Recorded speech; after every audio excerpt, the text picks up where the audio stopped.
আজকে হঠাৎ করে আমাদের বাড়ি এসেছিস? কোনো ব্যাপার স্যাপার আছে নাকি?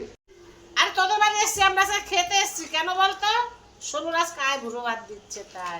চল, বাচ্চা ছেলে ওর আইবুড়ো ভাত দিচ্ছে। ওর আইবুড়ো ভাত হয় কি করে? আইবুড়ো ভাত তো বিয়ের আগে হয়।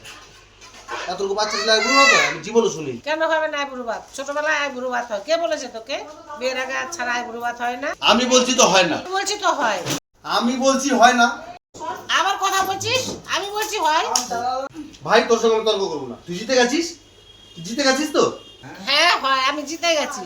আমি ঝগড়া করে জিতে যাই, তোমার এইটাতে জিততে পারবো না। আমি জিতে গেছি পুরো। আচ্ছা তাহলে তুই জিতে গেছিস। তুই জিতে গেছিস? তাহলে মিষ্টি খা। তুই জিতে গেছিস তো। মিষ্টি খা। দে আমার মিষ্টি দে। আমি জিতে গেছি তোকে মিষ্টি খাওয়াবো মানে?